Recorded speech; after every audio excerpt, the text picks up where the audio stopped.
My computer's not working again. Hey, ready to start the project? I can't, my computer's not working. I know who can help. Hey Zach, what seems to be the problem? I don't know, Professor Justin. My computer's not working. What should I do? Well, for my 4 years at the University of I know you need a hard drive connector. I know where you can get one of those. Plasticos Incorporated.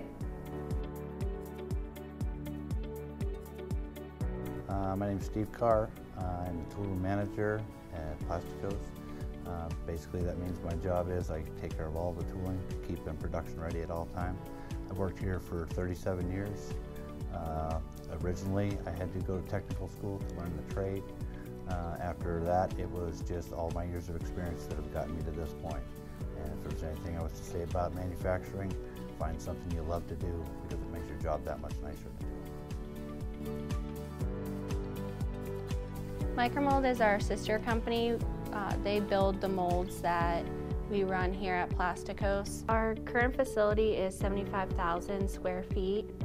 We make around 360 million parts a year, and the number of employees we have at this facility is around 150.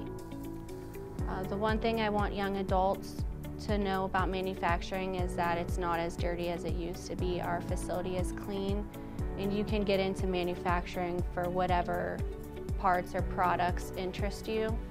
Plasticos even has a clean room specifically for medical parts. I've been working at Plasticos for a little over 8 years now. My current role is automation engineer. I'm in charge of a lot of the robots, end-of-arm tooling, auxiliary equipment, such as like box fill stations. Prior to starting here, I had no other work experience in plastics, but I was in the plastics engineering program at Penn State Barron and started my internship with Plasticos prior to being hired full-time. Now Zach and Megan can finish their project and turn it in on time. Yes, Zach. No, 2 + 2 does not equal 5. Oh.